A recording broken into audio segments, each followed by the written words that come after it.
የዳጣና የአቶ ደረጀ የዲኤንኤ ምርመራ ውጤት መጥቷል። ያልጠበቁትና ያላሰቡት ነገር ገጠሟቸው። ዳጣ የአቶ ደረጀ ልጅ እንዳልሆነች ተነገራት። በሰማችው ነገር ማመን አቅቷት ከቤት አልመለስም ብላ ጠፋች። እንዲሁም ያለት አንድና አንድ ምርጫ ወደነ ምሳሌ ቤተሰብ መሄድ ስለሆነ እዛ ቤት አይናችሁን አላይም በማለት ወደነ ምሳሌ ቤተሰብ ሄዳለች። ሰላምዬ በጣም ተጨናንቃለች። አቶ ደረጀ ያላሰበው ነገር ገጠመው። ዳጣ ልጅ ትሆናለች ብሎ ገምቶ ነበር፣ ነገር ግን ያላሰበው ነገር ነው የሆነበት። ዳጣ ልጅ እንኳ ባትሆን ኃላፊነቱን እወስዳለሁ፣ ልክ እንደ ልጄ አኖርሻለሁ፣ ያለፈውን ነገር ባልክስሽ እንኳን ወደፊት ግን ምንም ነገር አይጎልብሽም፣ እኔ ከጎንሽ ነኝ ብሏት ነበር። ዳጣም እኔ አባቴ ካልሆንክ አልፈልግም፣ ምንም እንድታደርግልኝ አልፈልግም፣ እስካሁን ያኖሬ ፈጣሪ ወደፊት ምን እንደሚያመጣብኝ አላውቅም። ዛሬ መልካም የሆነው ነገ ደግሞ መጥፎ ሊሆን ይችላል። ትናንትና መጥፎ ያሳለፍኩት ዛሬ ደግሞ መልካሙን አይቼዋለሁኝ። እናንተን የመሰለ ሰዎች ቤተሰብ ስላገኘሁኝ በጣም ደስ ብሎኛል። አባቴ ብትሆን ኖሮ ደስ ይለኝ ነበር፣ ካልሆንክ ግን አይከፋኝም። ምንም ይሁን ምንም አብጌንና ውሃን የመሰሉ እህቶች የትም አላገኝም። አባቴ ብትሆን ደስታውን አልችለውም ነበር፣ ነገር ግን አባቴ ካልሆንክ ደግሞ አላዝንብህም ብላ ነገረችው። አቶ ደረጀ ታሪኳን ስትነግረው በጣም ልቡ ተሰበረ። ዳጣ ባሳለፈችው ነገር እጅጉን አዘነ። ምናልባችም ተጠያቂው እኔ ልሆን እችላለሁ፣ ድሮ ባልጥላት ኑሮ እኮ እንደዛ አይትሆንም ነበር እያለ ትልቅ ጸጸት ውስጥ ገብቶ ነበር። ነገር ግን ያው አባትነት እምነት በሚለው ልጅ ናት ብሎ ተቀብሎ አብሮ እያኖራት ነበር። ያላሰበው ነገር ግን ዲኤንኤ ውጤት ሲመጣ ድንጋጤ ውስጥ ገብተዋል። ሰላም ሰላም! ውድና የተከበራችሁ የቻናል ቤተሰቦች እንኳን ወደ ቻናል በሰላም መጣችሁ። ለቤት አዲስ ከሆናችሁ ሰብስክራይብ ማድረጉን እንዳትረሱ። ለዛሬ ያስኩላችሁ ዳጣ ክፍል 24ና ክፍል 25ን ይዤላችሁ መጥቻለሁ። በክፍል 24 ያየ ነው ዳጣና አቶ ደረጀ ምርመራ ሊያደርጉ እንደወሰኑና አቶ ደረጀ በጣም ውስግብግብ ያለ ሀሳብ ውስጥ እንደገባና ዳጣ ደግሞ ዲኤንኤ ምርመራ ሊደረግ ነው ሲሏት በጣም እንደተደናገጠችና አባዬ ተጠራጥረህ ነው አይደለ ዲኤንኤ ምርመራ ይደረግ ያልከኝ? ተጠራጥረህ ነው እንጂ እርግጠኛ ብትሆንም አኖሮ እኔ ያለ እውቅና ዲኤንኤን እናድርግ አትለኝም ነበር ብላ በጣም ተጨናንቃለች። አቶ ደረጀን በሀሳብ ተወጣጥሯል፣ ተጨንቋል። የናብጌ እናት ደግሞ ስለ ሰላም ተጨንቃለች። የሰላም የልጁ አባት ማን ሊሆን ይችላል? ለምንድን ነው አምጥተሽ ማታስታውቂን? ለምን ቀለበት አያስርልሽም? ለምን ትውውቅ አናደርግላችሁም? እያለች ሁሌ ነጋ ጠባ ትጨቀጭቃታለች። ይሄን ነገር የምታደርገው ደግሞ በአብጌ ምክንያት ነው። አብጌ ሁሌም በቃ ነገር እየወሰደች ለእናቷ መናገር ነው ስለ ሰላም። እማዬ ለምንድን ነው ሰላም የልጇን አባት የማታስታውቅሽ? እኔ ግን አንድ ነገር ጠርጥሬያለሁኝ። የውሸት አባት ሊያመጡ ከዳጣ ጋር ተነጋግረዋል እያለችም ለእናቷ ነገረቻት። እናትየዋም ደግሞ በጣም አስተዋይና ጥሩ ሴት ስለሆነች ልጇን አላመነቻትም ነበር። እንዴት አወቅሽ አንቺ ይሄን ነገር? ለምንድን ነው ማተኝ አንቺ ልጅ እያለ ልጇን ብትቆጣትም እሷ ግን ያወቀችው የሰላምዬን ስልክ እንደጠለፈችባትና ከዳጣ ጋር የተጻጻፉትን መልእክት እንዳየች ነገረቻት።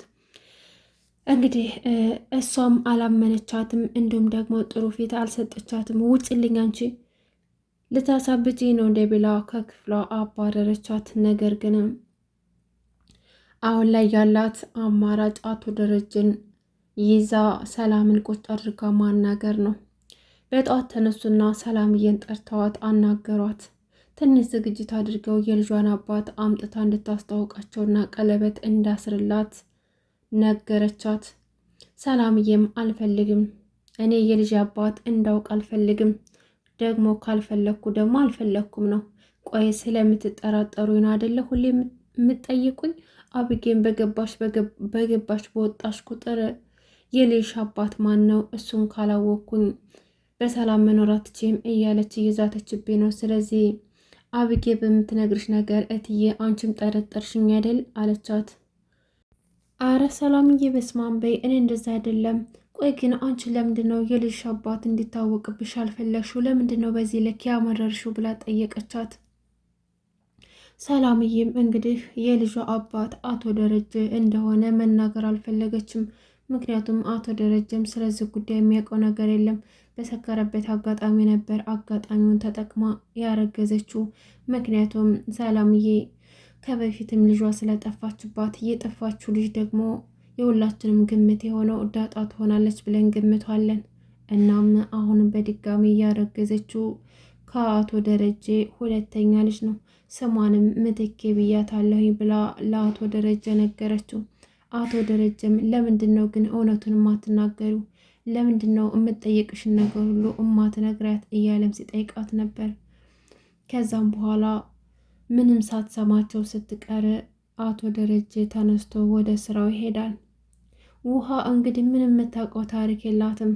ትምህርት ቤትም ውጤቷ ዝቅተኛ እንደሆነና በጣም የዋህና ጅልነቱንም ታበዛዋለች። በዚህ ልክ ደግሞ በአሁን ዘመን በዚህ ልክ የዋህ የሆነ ልጅ የለም። ግን የውሃን ጅልነት ደግሞ በጣም አበዙባት። በዚህ ልክ የዋህነት ሲበዛም ልክ አለው። የእሷ ደግሞ ጭራሽ ደብዳቤም እየተጻፈላት ያን ደብዳቤ ለእናቷ አንብቢልኝ ብላ የምትሰጥ ጀግና፣ ትምህርት ቤቱና የሰው ምሳ የምትበላ ጀግና። በአሁን ዘመን ላይ እንደዚህ አይነት ልጅ የለም። የውሃ ደግሞ በዛ።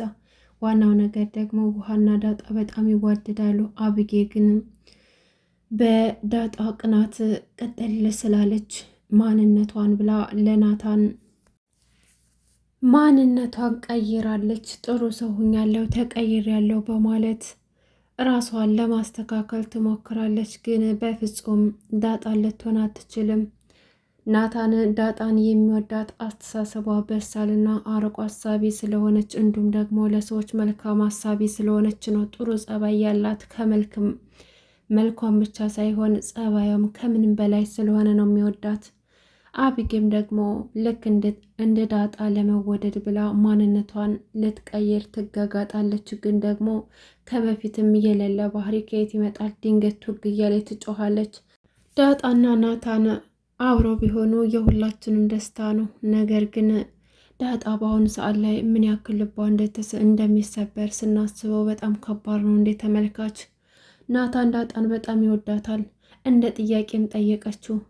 ለምንድን ነው እኔን የምታየኝ እንደዚህ? ደግሞስ ከዚህ ቤት ወጥቼ የሆነ ክፍለ ሀገር የማታውቀው ቦታ ብሄድ ምንድን ነው የምታደርገው? እያለች ጠየቀችው። ናታንም የሄደችበት ቦታ ሁሉ ተከትሏት እንደሚሄድና ዳጣ ያለችበት ሁሉ ናታንም እንዳለ ነገራት። ቆይ ለምንድን ነው እኔን ተከትለኝ የምትሄደው? ለምንድን ነው የምትፈልገኝ? ስትለው ጥሩ ልጅ ስለሆንሽ ነው፣ ጥሩ ልጅ ስለሆንሽ ተከትዬሽ እሄዳለሁ ብሎ ነገራት። ደግሞ ስሚ ከአብጌ ጋር ስሆን ትቀኛለሽ አይደለ? እኔና እሷ ብንጋባ ምን ይመስልሻል? አላት። ዳጣም ምንም እንደማይመስላትና ጭራሹንም አብረው እንደሆኑ አይደል እንደ የሚጋጋጡት አብራችሁ እንድትሆኑ አይደል እንደምትጋጋጡት ብላ መለሰችለት። ግን አንቺ በህይወት ሰው አፍቅረሽ ታውቂያለሽ? አላት። አዎ አፍቅሬያለሁኝ። ማንና ያፈቀርሽው ብሎ ስጠይቃት እኔ ያፈቀርኩት ምግብ ነው ብላ ነገረችው። ናታንም በተሰጠው መልስ በጣም ተገርሟል። የሰው ልጅ እንዴት ምግብ ያፈቅራል ሲላት እሱንማ ሲርብህ ነው የምታፈቅረው አለችው። ሰውሳ አፍቅረሽ አታውቂም? አላት። አይ አላውቅም ስትለው በጣም ደስ አለው። ውስጡ በደስታ ፈነጨ። ወደፊትስ አታፈቅሪም እንዴ ብሎ ስጠይቃት እሱን አላውቅም ወደፊት የሚሆነው ነገር አይታወቅም ብላ መለሰችለት። እና ናታንም ወደፊት ትልቅ ተስፋ እየታየው ነው። አብጌ ግን ራሷን ቀይራ ጉድ ጉድ እያለች ትገኛለች። ነገር ግን በጭራሽ ዳጣ ልትሆን አትችልም በፍጹም። ዳጣ እንግዲህ ከአባቷ ጋር የዲኤንኤው ምርመራ ውጤት ለማምጣት ወደ ሆስፒታል አመሩ እና መኪናውም ውስጥ ነው እያወሩ ነበረ። ምናልባትም ውጤቱ እንደጠበቅነው ባይሆንና የተለየ ውጤት ቢሆን ምን ታደርጊያለሽ እያለ ጠየቃት። ዳጣም አባቴ ብትሆን በጣም ደስ ይለኛል፣ ካልሆንክም ደግሞ አላዝንም።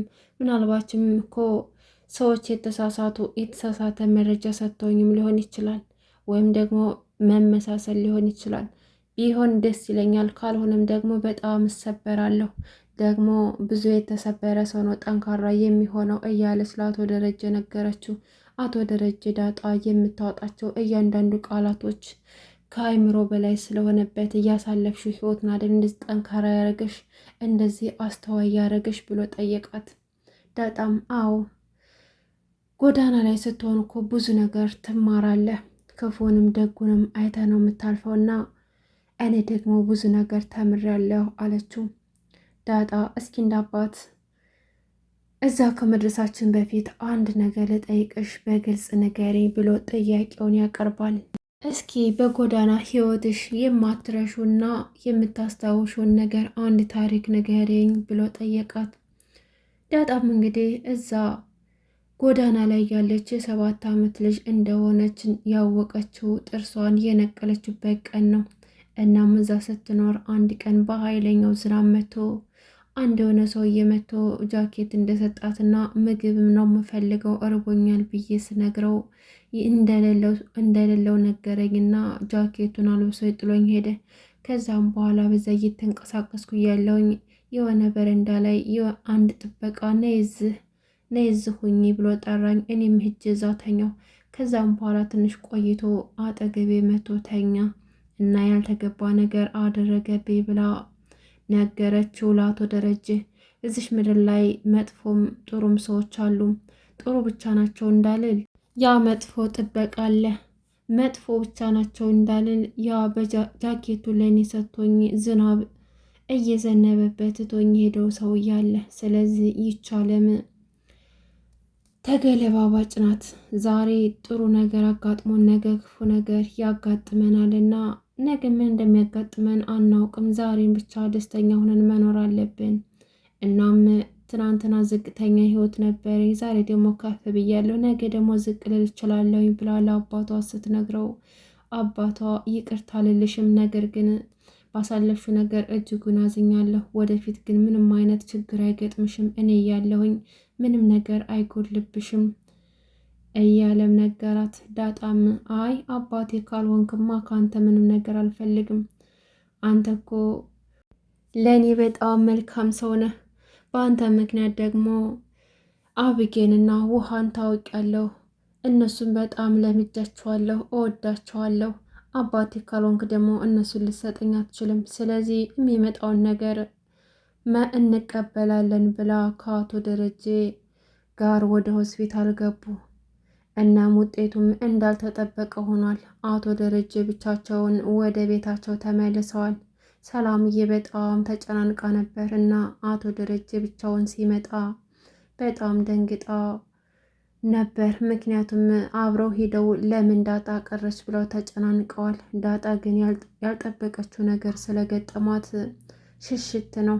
በጣም ያሳዝናል። ዳጣ የአቶ ደረጀ ልጅ መሆን ነበረባት። ነገር ግን ልጅ ከሆነች ደግሞ አቶ ደረጀና ባለቤቱ ህይወታቸው ሊመሰቃቀል ነው። ለዛሬ ያስኩላችሁ ይሄን ይመስል ነበር። አመሰግናለሁ።